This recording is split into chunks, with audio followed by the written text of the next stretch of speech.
지난 시간에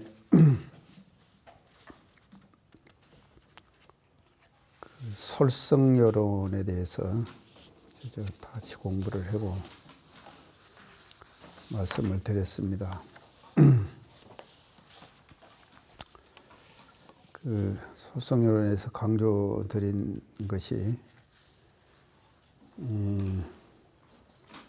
우리 교단의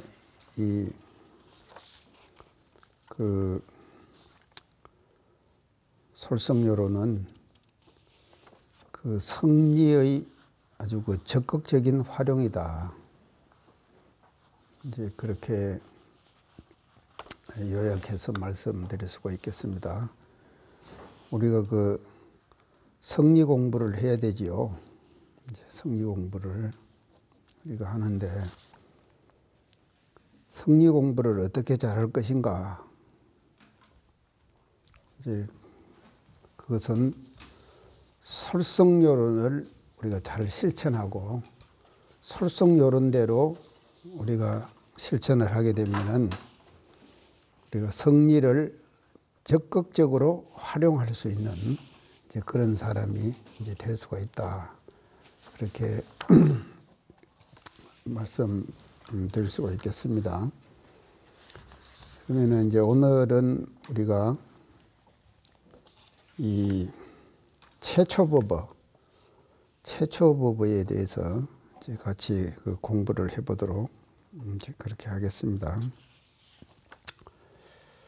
최초법어는 설하신 시기가 최초법으로 설하신 시기가 원기 원년 5월이라고 그렇게 지금 교사에 되어 있습니다. 원기 원년 5월.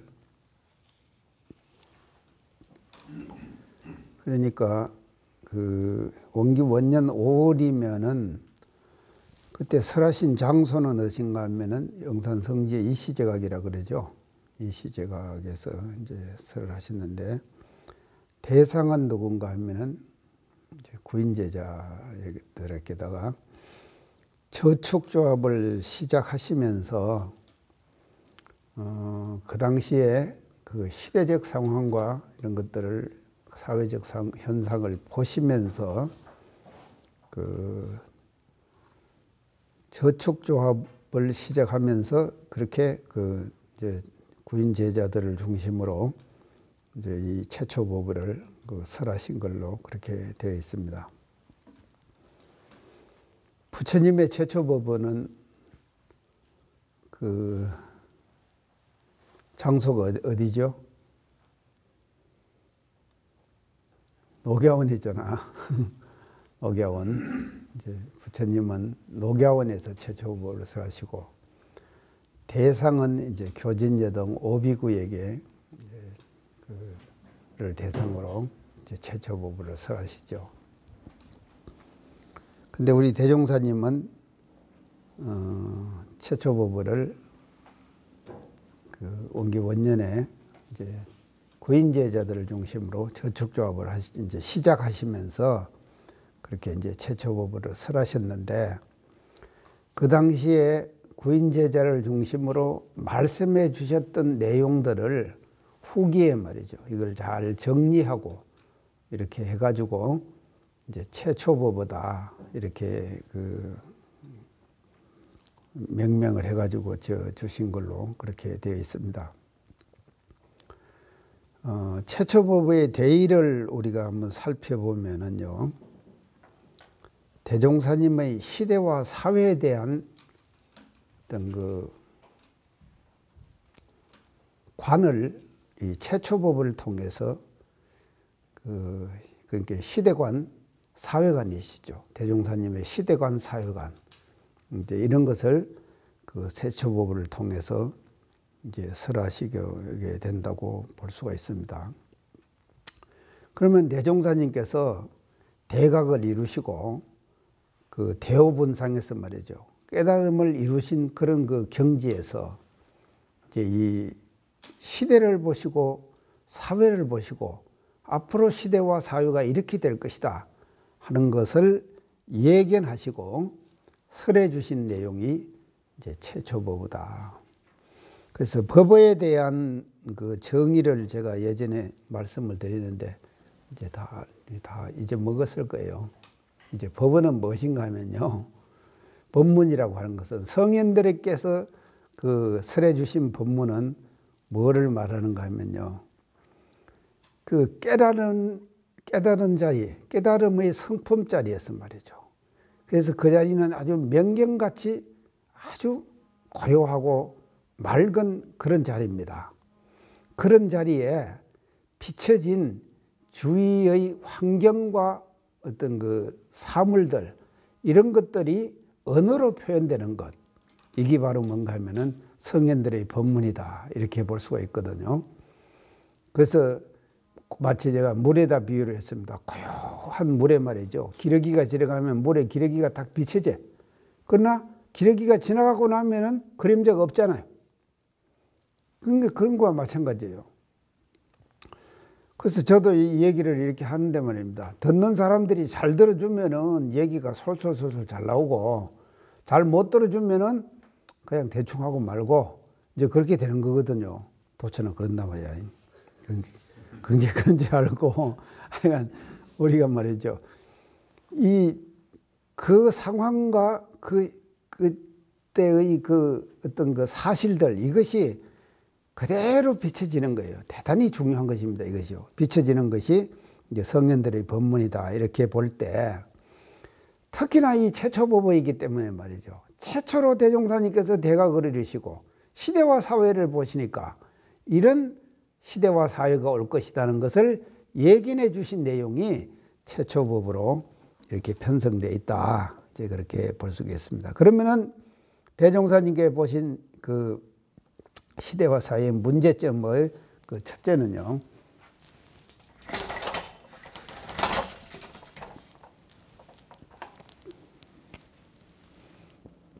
인격의 파괴 현상이 일어날 거다. 이걸 예견하시는 거예요. 사람들이 말이죠. 인격이 파괴될 것이다. 이게 파괴되고 싶어서 되는 것이 아니라 바른 인격을 가지고 처사하고 생활하기가 어려운 그런 그 사회적 여건이 그렇게 될 거다 이 말이죠. 그거를 보신 것이거든요. 그러면 그 사회적 여건이 뭐냐? 그게 바로 뭔가 하면요. 과학 문명의 발달이다. 과학 문명의 발달. 그래서 이 과학 문명의 발달에 따라 가지고 사람들이 말입니다. 자기도 모르게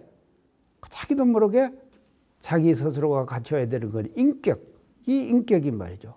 파괴되는 그런 현상이 앞으로 한없이 다가올 거다 하는 것을 대종사님께서 예견을 하십니다. 그래서 최초법을 설하시게 되는 것이죠. 이 인격 파괴 현상을 예견하시고 설하신 법어가 뭔가 하면요. 수신의 요법이에요. 수신의 요법. 그래서 수신의 요법에 보면은 말이죠. 인격을 세워나가는 데 있어서 앞으로 시대에 인격을 세워나가는 데 있어서 어떻게 해야 될 것인가 하는 것이 수신의 요법에 아주 세밀하게 잘 나타나 있다. 이렇게 말씀드릴 수 있겠습니다. 그 다음에 두 번째는요. 가정 파괴 현상을 예견하셨어요. 가정 파괴. 가정이 파괴된다. 이걸 뭐라 그런가? 가정 해체 현상 그러죠.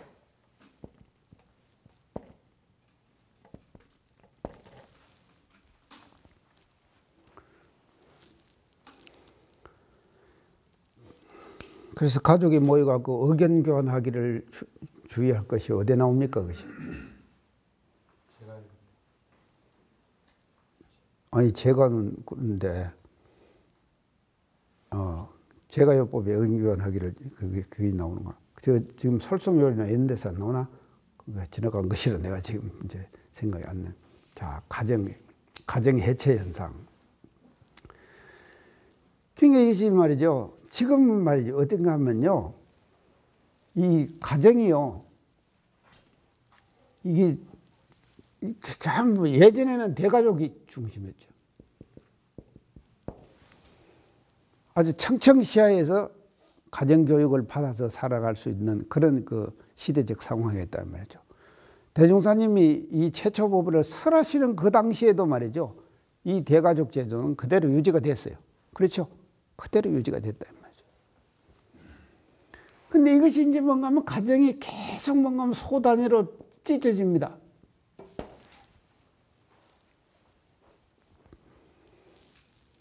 요새 같이 사는 사람 없잖아요. 시어머니 모시고 사는 사람 없잖아요, 지금요. 거의 아마 시어머니 모시고 사는 사람 없을 거예요. 그런데 노인들은요, 하여간 참 노인이 안 돼야 하는데 안 될 수는 없고, 안 될 수가 없잖아. 어떻게든지 이제 우리도 다 될 것인데 말이죠. 그러니까 외로울 수밖에 없는 거예요. 왜냐하면요, 혼자 살게 되니까. 그래서 독거노인이란 말들이 지금 나오게 되잖아요. 그런가 하면은 말이죠. 이 가정이라고 하는 것은 어른과 자손, 그러니까 아이들, 이것이 함께 하는 데서 가정이 형성되는 것이거든요.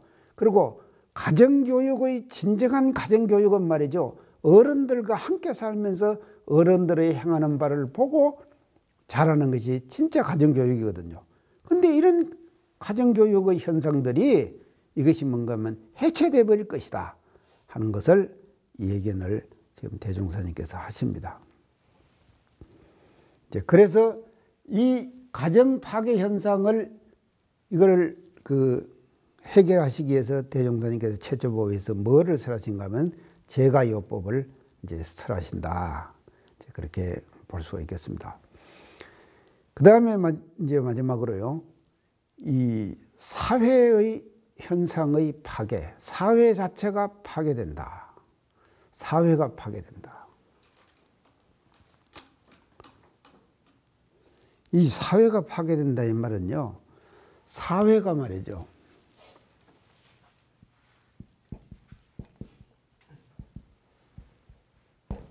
이걸 지적을 하시는데요. 이 사회가 어떤 사회가 되면 약육강식의 사회가 된다.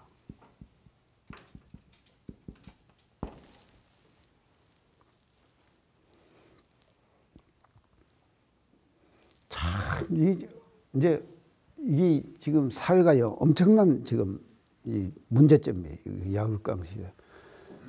이제 지금은 더합니다. 지금은 더해요. 그래서 내가 얼마 전에 이제 기초연금 있잖아요. 그걸 내가 신청을 했거든. 하니까 기초연금을 주더라고. 나는 지금 기초연금 대상자예요. 그러면 기초연금 대상자는 아주 소시민이에요. 자기가 갖고 있는 재산의 일부 이하가 돼야지 기초연금을 주지. 이상이 돼버리면 기초연금을 안 주거든요. 근데 내가 뭐 억지로 빼내고 신고 안 하고 그런 거 없어. 하여간 솔직하게 신고 싹 했는데 기초연금이 나왔다 이 말이에요. 근데 이 기초연금이 필요 없는 사람들이 우리 사회는 많이 있죠. 그래서 빈익빈 부익부 현상이라는 현상을 우리는 다 알고 있죠. 빈익빈 부익부의 현상이 이게 자꾸 뭔가 하면 심화돼 간다 이 말이죠. 이런 현상을 대종사님께서 예견하셨다 이 말이죠. 이것이 뭔가 하면요, 자본주의가 안고 있는 큰 문제점이에요. 자본주의가 안고 있는 큰 문제점이에요. 사회주의는 사실은 이거는 극복했죠. 사회주의는 이걸 극복했다 이 말이에요. 왜냐하면요, 공동노력하고 공동분배하고 하는 것이 사회주의 아니에요? 그런 거 사회주의는 이거는 극복했어요. 근데 대종사님께서 대각하실 이 최초법을 설하신 당시에는요, 아마 이제 구소련하고 대종사님께 1916년에 대각하시잖아요. 16년에 대각하시는데 자본주의와 사회주의가 아주 극명하게 대립되는 그런 시대였다 이 말이죠. 그런 시대였는데도 사회주의가 이 세상을 지배할 것이 아니라 자본주의가 이 세상을 지배하는 시대가 우리에게 올 것이다. 이 세상에 올 것이다. 그거를 뭔가 하면요, 최초법을 설하실 때 이미 예견하셨다 이 말이죠. 그 대단하시죠? 이거 보면요. 그래서 약육강식의 사회 현상을 통해 가지고 사회의 윤리 자체가 파괴돼 버린다. 이거를 보시고 최초법을 설하신 것이 아니냐, 그렇게 볼 수가 있겠습니다.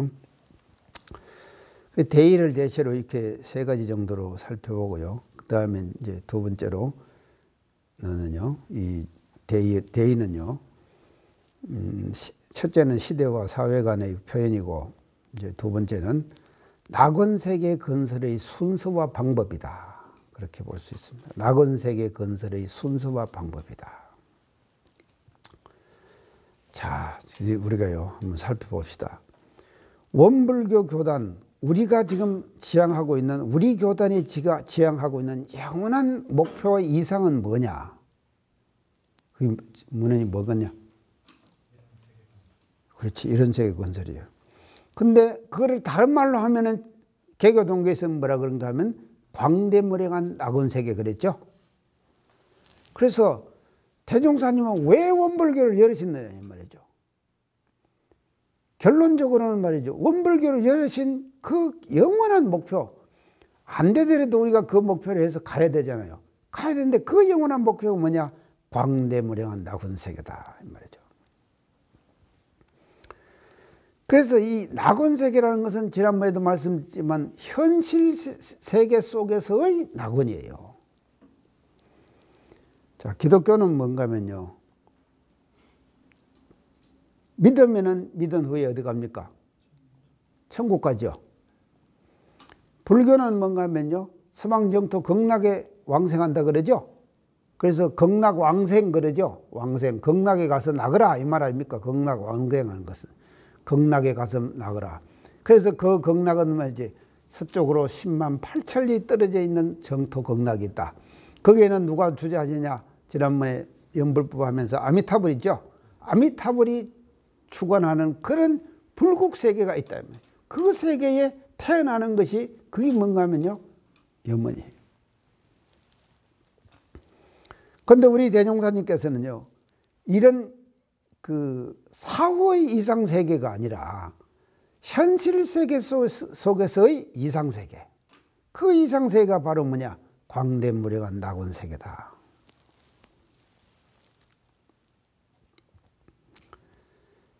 그래서 이제 이렇게 되기 때문에요, 앞으로는 이 개벽의 시대이기 때문에 인지가 밝아지는 시대가 오는 거예요. 그래서 인지가 밝아지는 시대는 과거 전통 종교가 제시했던 그런 방편이 통하지 않는 거예요. 그럼 어떻게 되느냐? 우리가 현실적으로 말이죠, 실제적인 낙원세계를 우리가 살아가는 이 현실 속에서 만들어가는 그 순서와 방법을 제시해 주신 것이 바로 뭐냐? 최초법이다. 그렇게 이제 보아집니다. 그 다음에 대의의 세 번째는요, 최초법과 교리의 관계를 한번 살펴봅시다. 교리. 최초에 설하신 법이니까요, 이것이 교리하고 관계가 돼야 될 거 아니에요. 우리 교리 삼억팔조 사언사유하고요, 이제 그것이 이제 관계가 돼야 되는데, 이 교리와의 관계는요, 교리 형성 과정에서 볼 때 최초법을 설하신 시기하고 삼학팔조 사언사유가 제정된 시기, 이것이 시기적으로 달라요. 상당한 몇 년의 차이가 있죠.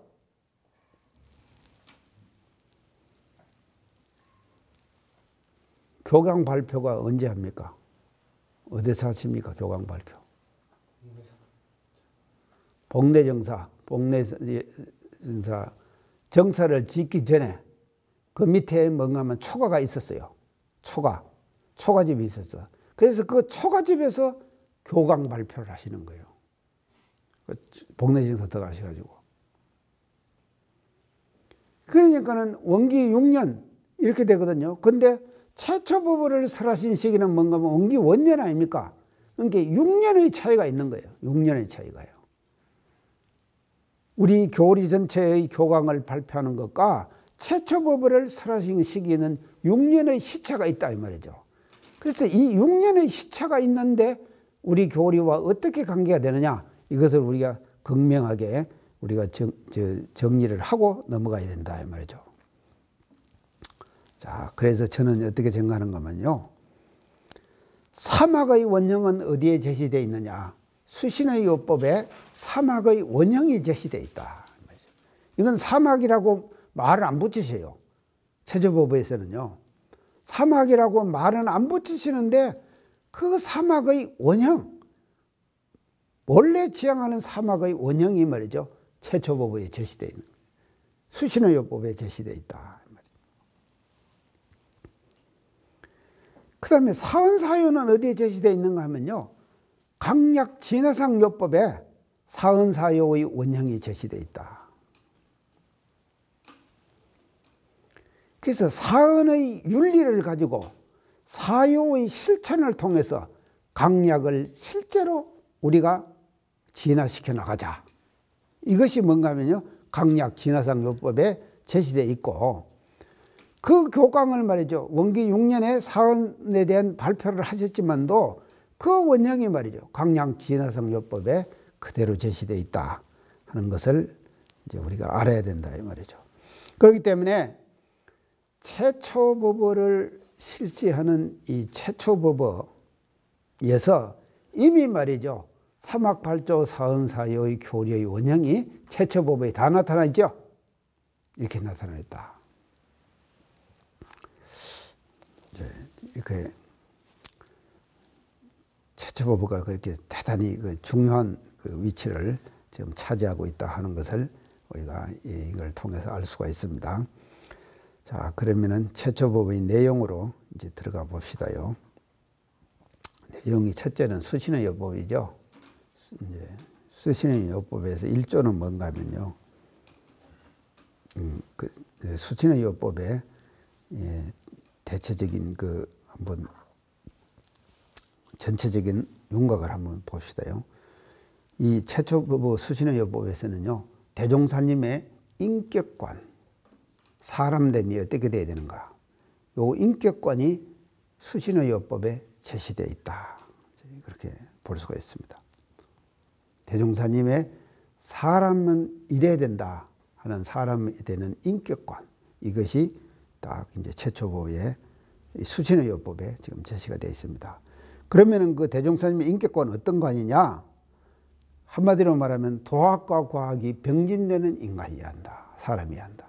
도학과 과학이 병진되는 인간이어야 한다. 앞으로의 시대를 살아가는 사람은 과학 문명이 발달되면 발달될수록 과학에 대한 지식을 말이죠. 가지지 않으면은요, 사람 노릇을 못하는 시대가 올 것이다 하는 것을 수신의 요법에서 분명히 대종사님 제시를 해 주십니다. 그 다음에 인격관의 두 번째는요, 사막이 병진되는 인격. 그래서 이것을요, 중도 실천의 인격이라고 그래요. 중도 실천.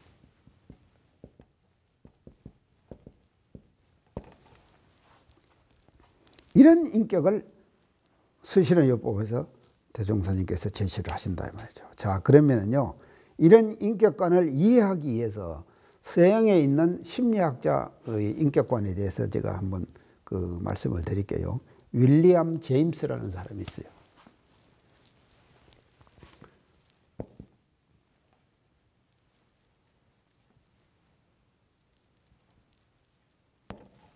윌리엄 제임스, 이렇게. 이 사람은 심리학자예요.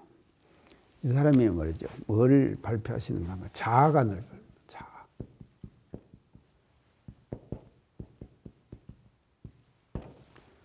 나라는 것이 어떤 것인가, 이것에 대해서 이제 말해낸 내용이 있어요. 그걸 제가 오늘 소개를 할게요. 첫째, 윌리엄 제임스가 보는 인격관, 자아관은요, 정신적 자아라.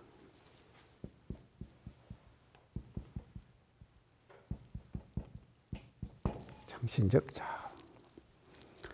내가 지금 얘기하면 들리지? 듣고 있는 거 있지? 문어나? 들리지? 거기 뭐가 있어갖고 듣지? 이 정신이 있어갖고 듣는 거 아니요? 그래서 이 정신, 그래서 사고하고 행동하는 주체예요. 이 정신이라고 하는 것은. 사고하고 행동하는 주체, 그것이 자아다 이 말이죠. 정신적 자아. 이건 뭐 우리가 항상 이 자리를 그래서 우리가 뭐라 그러냐, 마음이라 그러고 성품이라 그러고 그렇게 한다 이 말이죠. 이런 자아가 있다 이 말이죠. 자아. 그 다음에 두 번째는 뭔가 하면요, 물질적 자아.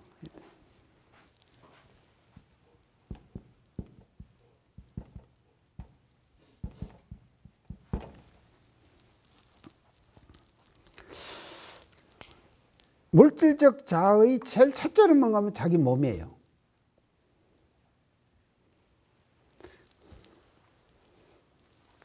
도천인 몸이 좋아가지고 좋겠네. 내 자아감이 아주 풍부하다 이 말이죠. 몸이 좋아가지고. 아니 문어이 너도 키 크잖아. 키 크니까는. 도천이는 문어이보다 키 작지? 작으면서 이제 인정을 안 하네. 자, 물질적 자아. 물질적 자아의 제일 첫째는 자기 몸입니다. 몸. 그래서 어린아이가 말이죠. 자기 그러면은 말이죠. 자기 몸 뺏기는 자기라고 생각을 안 해요. 그러죠? 근데 아이가 자꾸 이제 그 철이 들어가고 커가면서 자아감이 자꾸 넓어지는 거예요. 자아감이 확대된다 이 말이죠. 그래서 자아감이 확대된 거면 우리 집은 내 것이다. 그런 생각이 생기죠. 그런가 하면은 덜판, 논, 뭐 이런 것도 내 것이다. 이렇게 생기죠. 자, 그래가지고 이 물질적 자아를 계속 확대시켜 나가면은 뭔가면요. 바로 어디 가냐? 성현의 경지에 도달한다. 자, 대종사님 제자들 되고 남중농 가니까 소나무가 있으니까 저 소리에 참 좋도다. 우리 교단도 옮겼으면 좋겠다. 그랬지? 그러니까 대종사님 뭐라고 했어요? 교단이 소나무 있는 남중리를 떠나지 않았고 남중리가 교단 해관을 떠나지 않았다. 그러셨죠? 또 경편철도 그것도 당신 것이지. 그러니까 이 자아감이 말이죠. 물질적 자아감이 확대되면은 허공법계를 이전 등께 내갖고 자기 것이 된다 이 말이죠. 모두가 다 자기 것이 돼버리는 거예요. 도천아 우리가 그거 하려고 왔다. 이런 자아감을 만들기 위해서 우리가 온 거다 이 말이죠. 그래서 이걸 계속해서 소유 그런 게요. 소유에 대해서요. 소유감의 확대예요. 이 소유 이걸 확대시켜 나가. 확대시켜 나가면은 자기라는 것이 확대되어 나가는 것이다. 이거를 물질적 자아 이제 이렇게 윌리엄 제임스가 이 양반도 대단하지? 이게 표현을 했다. 그 다음에 세 번째는 뭔가 하면 사회적 자아.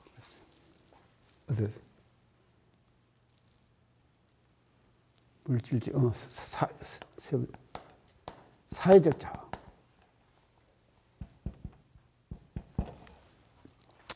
이건 뭔가 하면 역할자로서의 자아다.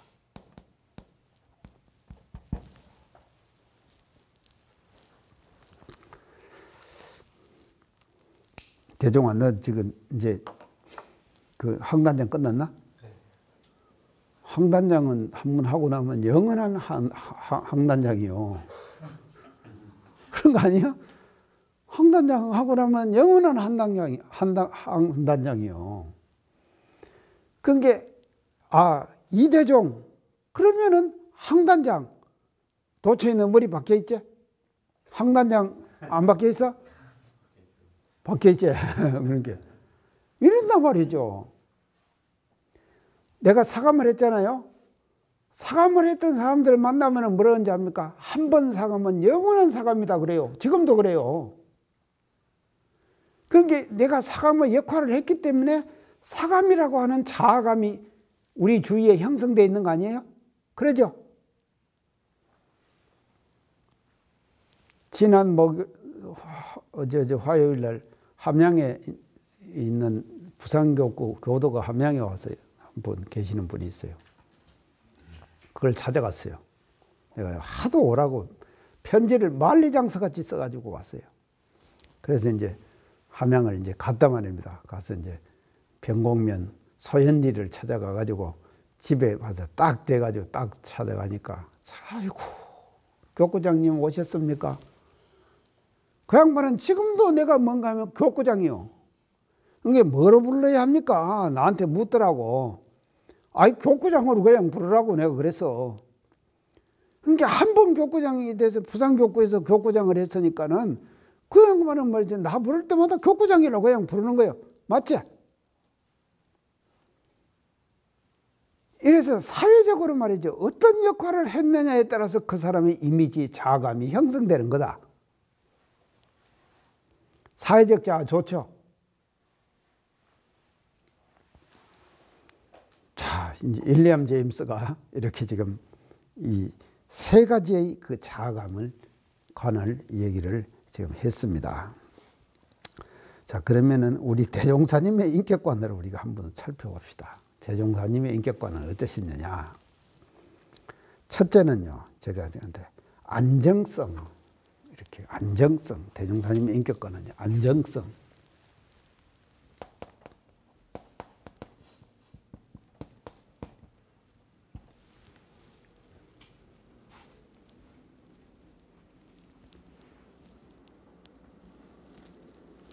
그래서 이것은요, 이 안정성이라고 하는 그 자아가 감은요, 수양을 통해서 형성되는 인격관이에요.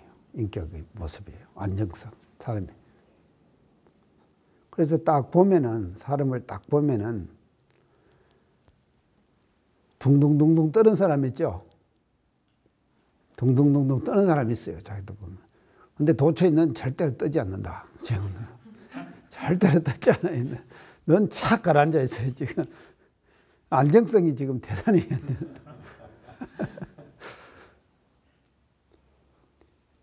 그러니까 사람이 딱 보면은요, 편안해야 되거든요. 근데 보면은 불안한 사람 있잖아요. 둥둥 떠고. 술 먹은 사람. 술 먹어가지고 어떤 일을 저 사람이 할 것인가. 그거 우리가 예측 못 하잖아요. 그런 사람 옆에 있으면 불안하죠. 이게 뭔가 하면요, 안정성이 없기 때문에 그런 거예요. 그래서 수양을 통해 가지고 정신과 몸을 자꾸 가라앉히는 거예요. 그래 앉혀 가지고 뭔가 하면 안정성을 얻어 나가는 것이다.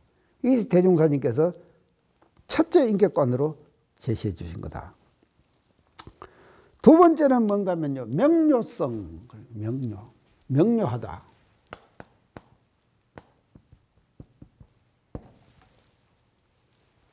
박다 이 말이죠. 박다.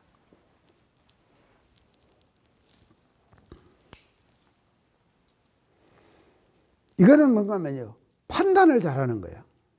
판단을 잘하는 거예요.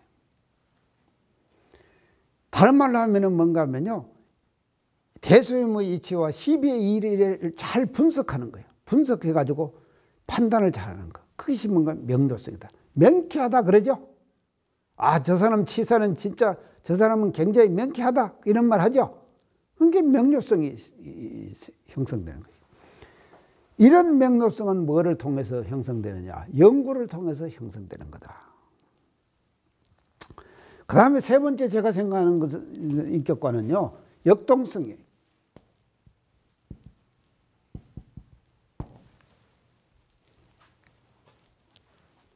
사람이 활동적이어야 한다.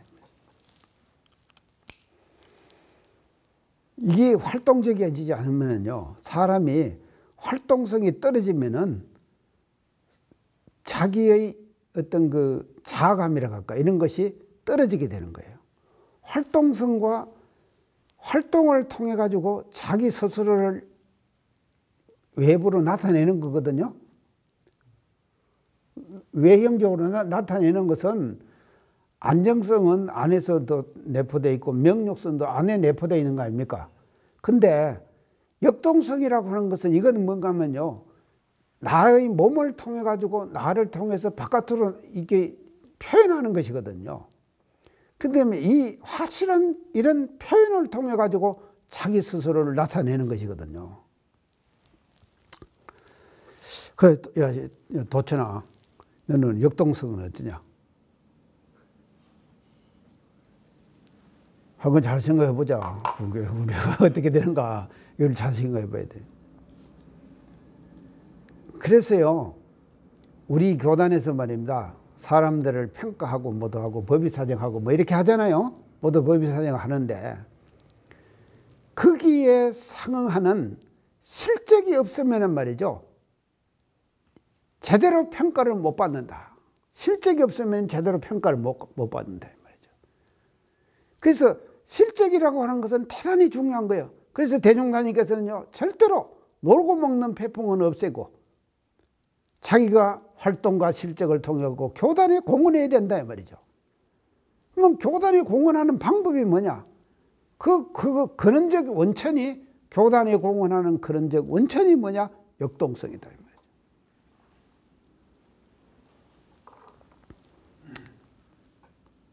이제 이렇게 이제 제시해. 그래서 개정의 사막입니다. 이것이요. 정액의 사막, 정액의 사막. 그래서 이제 이런 그 사막을 통해 가지고 완전한 인격성을 지향해 주셨다. 이것이 수신의 요법에서 대종사님께서 제시해 주시는 그런 그 방법이다. 그래서 여기에 말이죠. 이 세 가지예요. 하나만 결함이 돼도 완전한 인격은 되지 않는다. 하나만 결함이 돼도. 그래서 이걸 다 갖추어 나가야 한다. 이제 그렇게 이제 볼 수 있습니다. 자, 그러면 1조로 들어가 봅시다요. 수신의 요법 1조요. 시대를 따라 학업에 종사하여 모든 학문을 준비할 것이요. 그러셨습니다.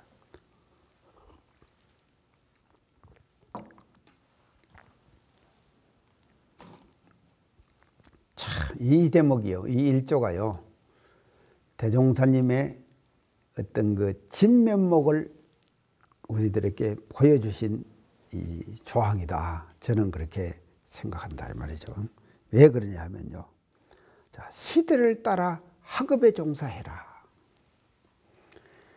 그래서 여기서 말이죠. 학업의 중요성.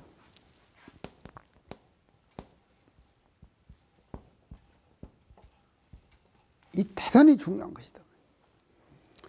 사람이 인격을 형성해 가는 데 있어서 첫째 중요한 것이 뭔가 하면 학업이다. 학업을 중요하게. 다른 말로 하면은요, 공부를 제대로 해야 된다 이 말이죠. 공부를 제대로. 그래서 여기서 학업의 의미는 뭐냐? 학업의 일반적 의미는요, 일반적으로 교육을 말한다. 교육을 받는 거. 교육을 말하는 거예요. 학업은요.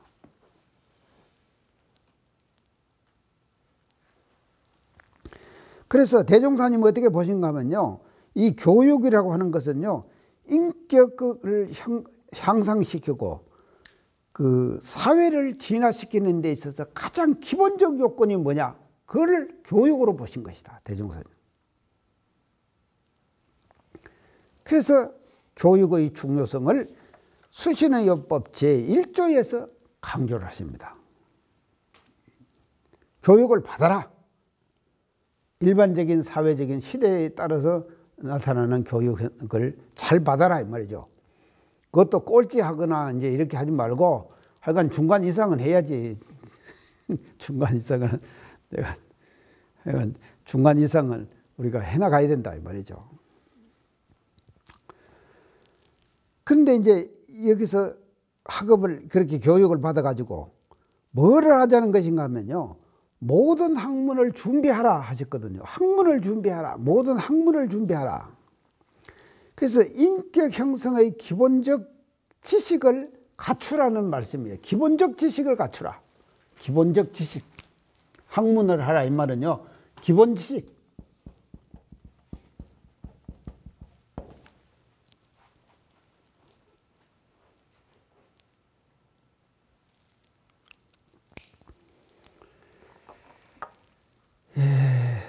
그래서 우리가요, 살다가 보면 말입니다. 이게 이제,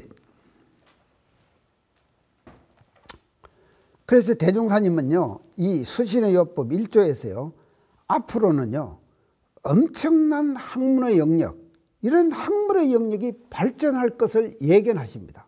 학문의 영역이 발전하실 것을 대종사님께서는 예견을 하시는 거예요. 그 얘기를 하셨기 때문에 교육을 통해 갖고 학문을 준비하라 이렇게 하신 것이다 이 말이죠. 그래서 어느 성인이 말이죠, 이 학문을 준비하라, 학업을 교육을 받아갖고 학업을 준비하라 이렇게 가르치신 최초법에서 가르치신 성인은 이 세상에 없다. 저는 그렇게 생각을 합니다.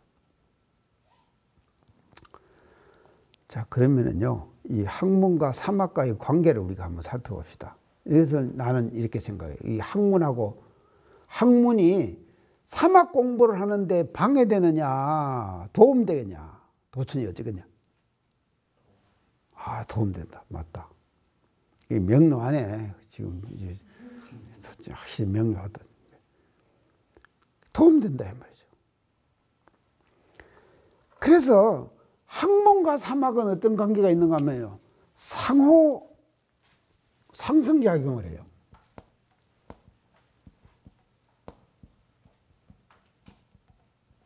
상호 상승작용.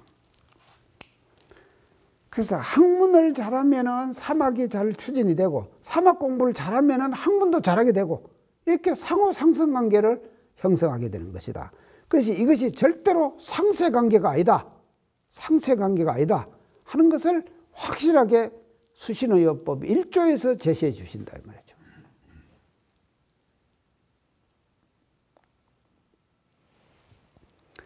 아, 어째 문현이는 학교 공부 잘하나? 중간 이상은 해. 그거면 됐어. 중간 이상만 하면 되는 거예요. 중간 이상만 하면 되는 거예요. 그러니까 우리가 말이죠, 그거 필요 없다. 학교 공부 필요 없다. 절대로 그렇게 해서는 안 된다 이 말이죠. 그래서 학교에서 하는 교양 과목 있죠.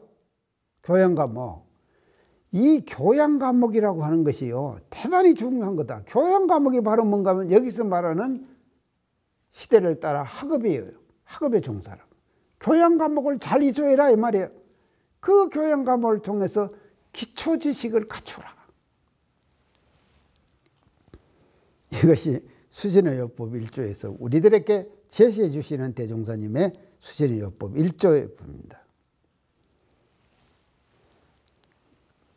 그래서 이걸 잘하게 되면은요, 도학과 과학이 병진되는, 아까 처음에 특정에서 대의에서 이것처럼 병진되는 그런 인격이 이제 되는 거다. 그렇게 볼 수가 있겠습니다. 그 다음에 두 번째, 수신의요법 두 번째는요, 정신을 소양하여 분수 지키는 데 안정을 얻을 것이며 희로애락의 경우를 당하여도 정의를 잃지 않을 것이요. 이렇게 길게 지금 말씀을 하십니다. 오늘은 이상 마치겠습니다. 수고하셨습니다.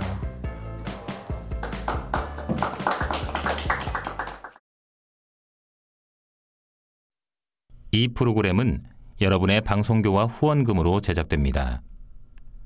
여러분의 소중한 후원으로 낙원 세상을 만듭니다.